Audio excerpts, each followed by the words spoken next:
A very good afternoon, students. As in last class, we have started exercise 5.3, right? And up to 10th question I had given you as homework. I hope that you have done your work on time. So now I am starting with question number 11. I am reading for you the question number 11. If the sum of the first n terms of an AP is 4n minus n square, right? आपको क्या दिया हुआ है? Sum of n terms in the form of this formula, right? Where n is natural number. What is the first term? It means they are asking you what is A. Okay. What is the sum of first two terms? First two terms. It means sum of first term means S2. Sum of first two terms means S2. Sum of first term and second term. So A and A plus D they are asking about. Then so many things they are asking in this question. Similarly, find the third term, 10th term and nth term. Third term, 10th term and of course nth term. So these many things we have to find out with the help of this formula. So let's start. We have to start with sum. So solution. First term is A, which can be or which is equal to the sum of first term. Are you agree? Because अगर मैं n की जगह पर 1 रखती हूँ तो वो first term ही आपको देगा, because sum of first term is nothing but the first term itself. अगर मैंने S1 का मतलब क्या हुआ? First term. तो फर्स्ट टर्म में कुछ ऐड तो हुआ ही नहीं ना. Sum of first term means first term only. So इसलिए A is equal to S1. अब हम S1 निकाल देते हैं where n is equal to 1. Sn का फॉर्मूला ये है. तो S1 क्या होगा? n को रिप्लेस करेंगे हम 1 से. सो 4 into 1 minus 1 square. So it will be 1 minus 1 is equal. 4 minus 1 is equal to 3. So here we have first term. First question का आंसर हो गया. अब फर्स्ट टर्म के बाद उसने क्या पूछा था? What is the sum of first two terms. What is the sum of first two terms.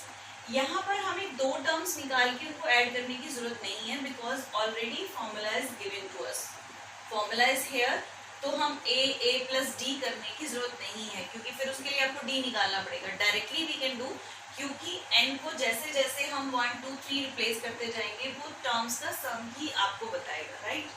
So now sum of two terms means n is equal to 2. So 4 into 2 minus 2 square. So it will be 8 minus 4, which is 4. Next is S3, which is the sum of 3 numbers or 3 terms of AP. So 3 again directly we are writing n is equal to 3. So 4 into 3 minus 3 square. So it is 12 minus 9. Nothing but 12 minus 9 is 3. Okay. So S3 हमने निकाल लिया. अब वो rest of the question में क्या पूछ रहा है? In rest of the question he is asking about what is the second term, what is the third term, what is the 10th term. So अभी भी मैंने आपको बताया था what is S3. S3 is what? Sum of 3 terms. तो अगर मैं S2 में से S2 is what? Sum of two terms. Sum of two terms मैं लिख के भी दिखा देती हूँ आपको. A plus D. और उसमें से अगर मैं फर्स्ट टर्म का सम माइनस कर दूँ which is A, यानी कि मैं इसमें से A माइनस कर दूँ, तो मेरे पास क्या आ जाएगा? Second term. क्या आ जाएगा? Second term. So sum of 3 terms is equal to sum of 2 terms minus first term. तो it means it will give you second term only. अगर मैंने ऐसे किया तो, right? I have shown you with this formula. So S2 minus S1. What is S2? 4. 4 minus 3 is 1. तो हमारे पास ये S3 नहीं आया है, हमारे पास ये S3 नहीं आया है. यहाँ पर हम क्या लिखेंगे? Second term. Second term. Is that clear? So S2 sum of two numbers में से अगर हम फर्स्ट टर्म माइनस करेंगे तो, अच्छा मैंने ये रॉन्ग लिख दिया था, I am erasing it. S3 नहीं आएगा बेटा. Second term is equal to sum of two terms minus sum of first term. So two terms के सम में से मैंने फर्स्ट टर्म माइनस कर दिया तो मेरे पास सेकेंड टर्म आ गया, because he is asking about second term. अब हमें S3 निकालना है. What will be our S3 नहीं, sorry, third term. We have to find out third term.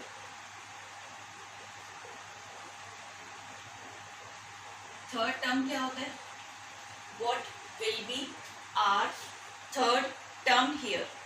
Third term निकालने के लिए आप क्या करोगे? सिंपली आपने पहले क्या निकाल लिया? Second term, first term.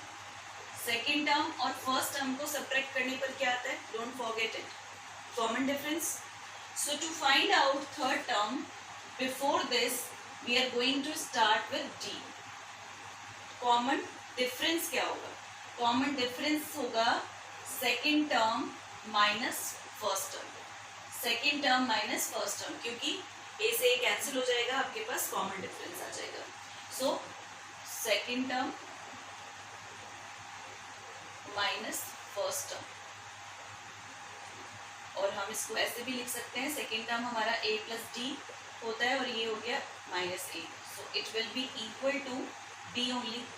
So a plus d में से जब हम फर्स्ट टर्म माइनस कर रहे हैं तो second term is what? 1.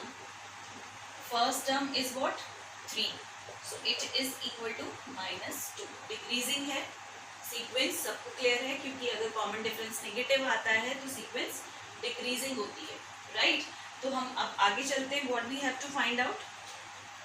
Third term. हम थर्ड टर्म निकाल रहे थे. सो आर T3 और A3 will be equal to what? A plus 2D. First term plus 2 into D.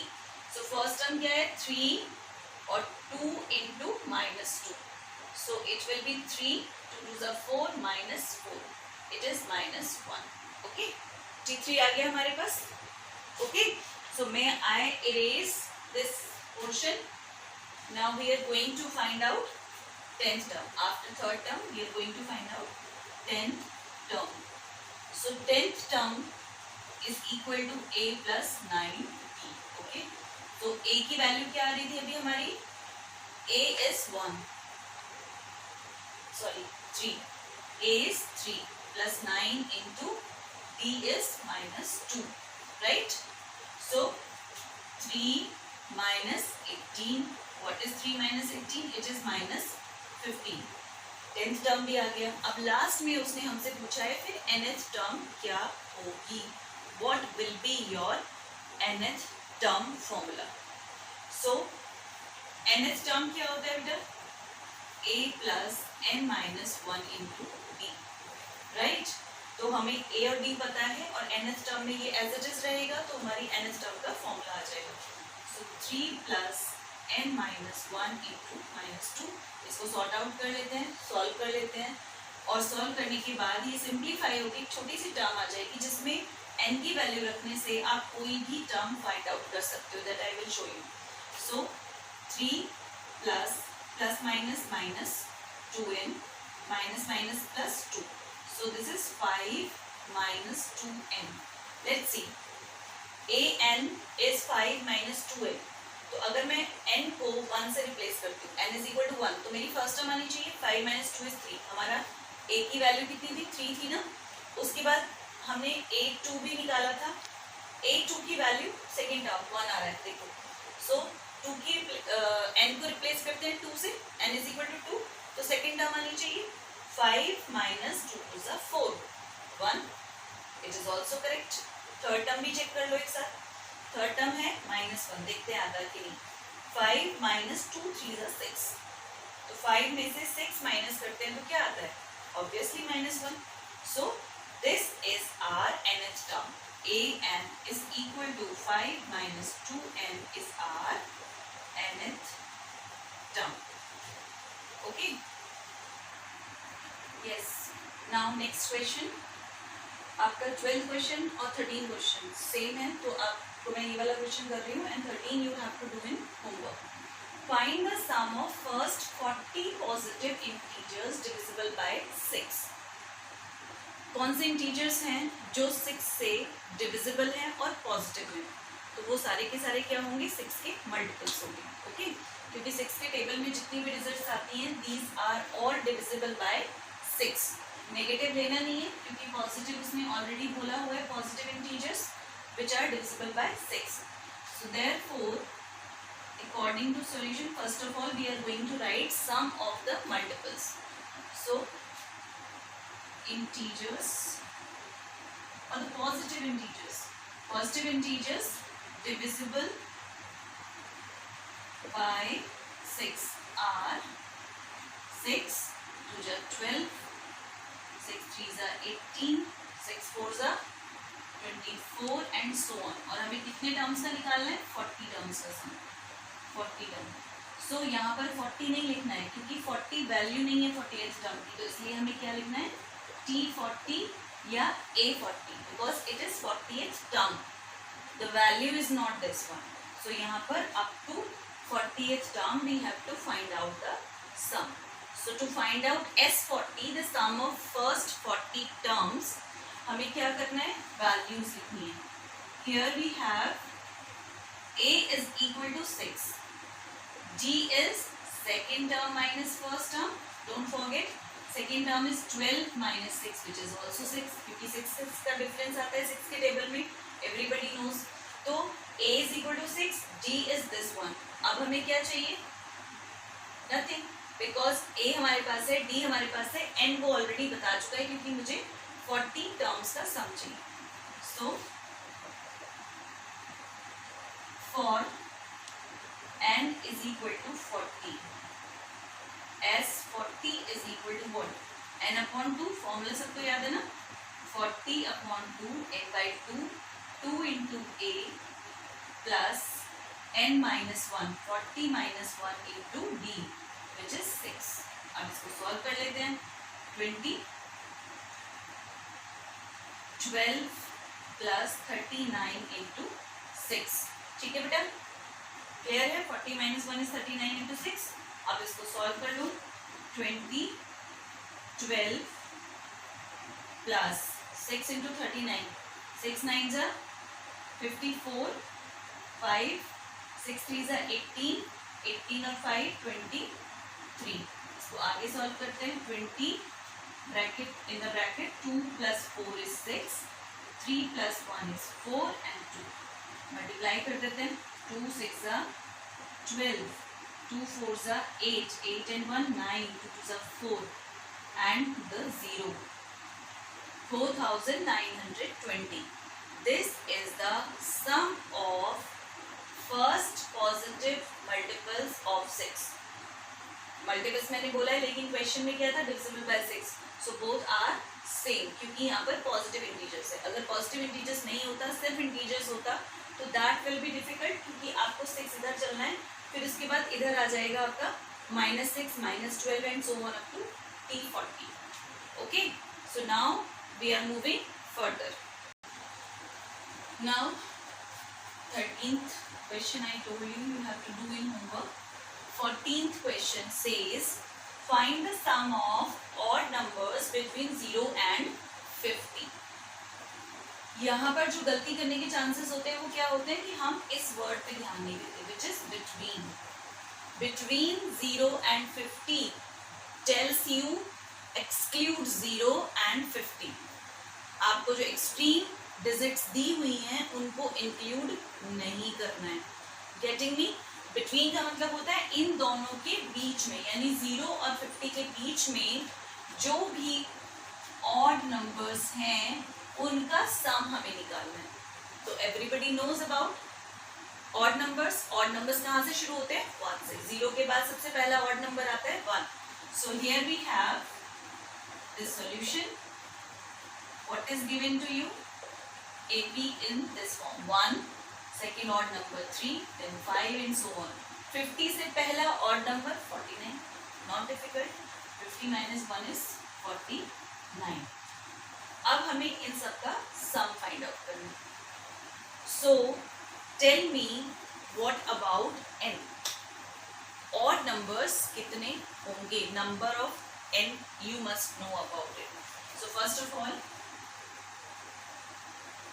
a is equal to 1, b is nothing but second term minus first term, a2 minus a1, 3 minus 1 is equal to 2, right? और हमेशा एक चीज ध्यान रखना, 1 2 3 4 5 6 7 8 9 and 10 confusion create नहीं होना चाहिए. हर रो के अंदर जब भी आप निकालते हो ऑर्डर इवन, तो आपके पास इक्वल नंबर्स आते हैं. Odd numbers 1 2 3 4 5, even numbers 1 2 3 4 5. Out of 10, 5 are odd, 5 are even.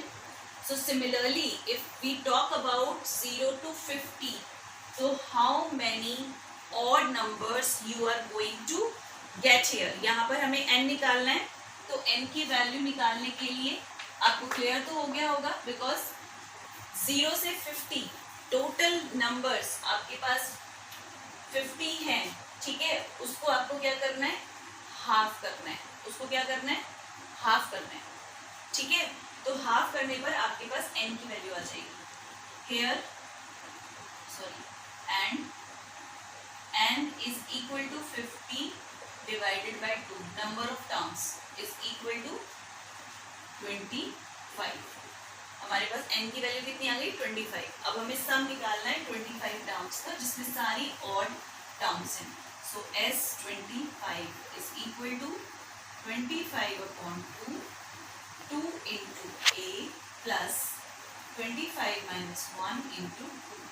These are the values. So 25 upon 2, 2 plus 24 into 2, 25 upon 2, 2 plus 48, which is 50.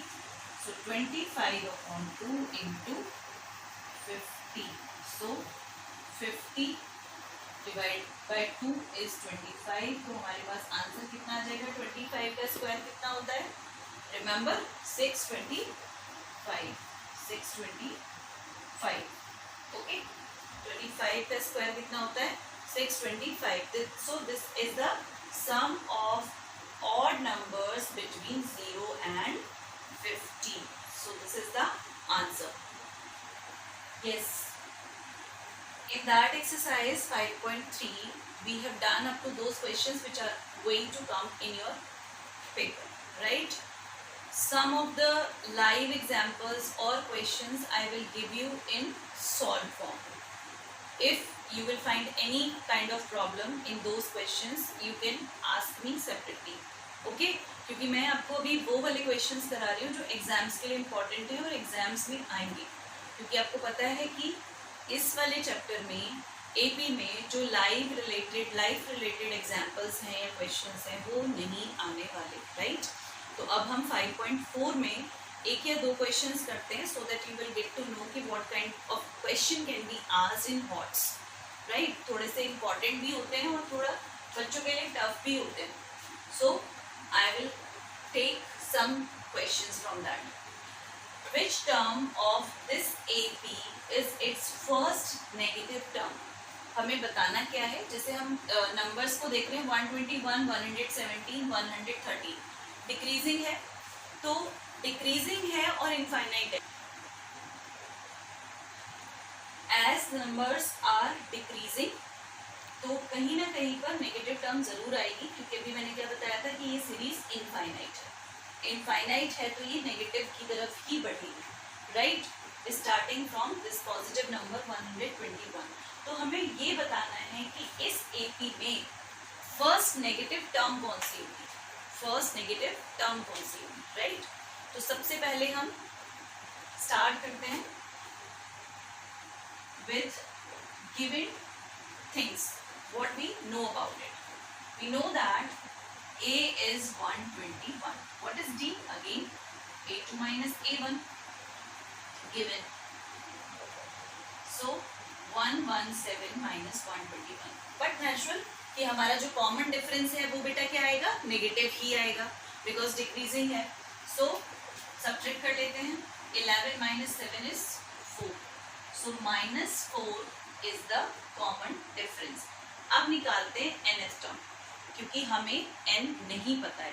We have to find out that value of n for which that particular term will be negative. हमें n की वो value find out करनी है जिसमें कि वो term negative हो, right. तो हम मान लेते हैं कि nth टर्म इज नेगेटिव. तो nth टर्म का पहले फॉर्मूला फाइंड करते हैं. an is a plus n minus 1 into d. Don't forget the formula. So a is what? 121 plus n minus 1 into minus 4. अब इसको सॉल्व भी कर लेते हैं. 121 minus 4n minus minus plus 4. 121 plus 4 is 125 minus 4n. ये हमारी general term हो गई nth टर्म, राइट.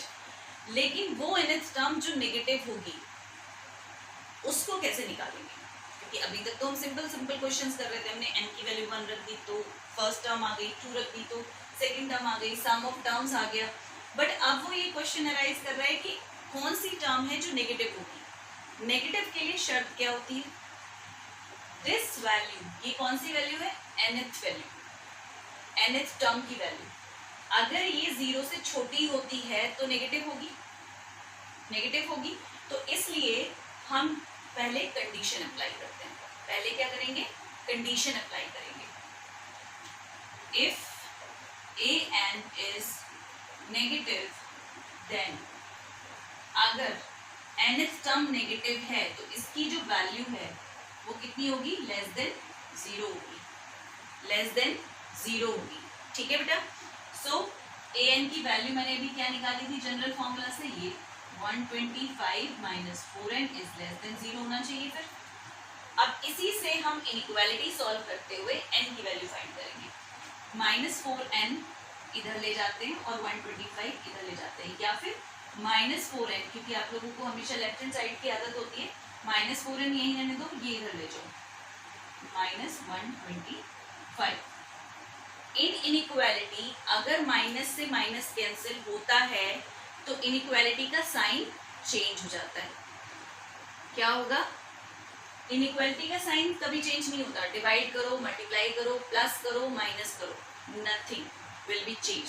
जैसे इनइक्वालिटी चल रहा है वैसे वैसे चलता रहेगा. लेस देन का साइन है, लेस देन का ही रहेगा. ग्रेटर देन का साइन है तो ग्रेटर देन का ही रहेगा. But only in one condition it is reversible, जब हम -1 से दोनों तरफ ऑपरेट करते हैं.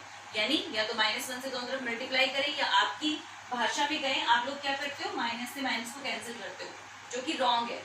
बट स्टिल हमने सीख लिया है कि माइनस माइनस खत्म हो जाता है, क्योंकि हम जब दोनों तरफ -1 से मल्टीप्लाई करेंगे तो minus will become positive. So for positive that sign, inequality sign will be reversed.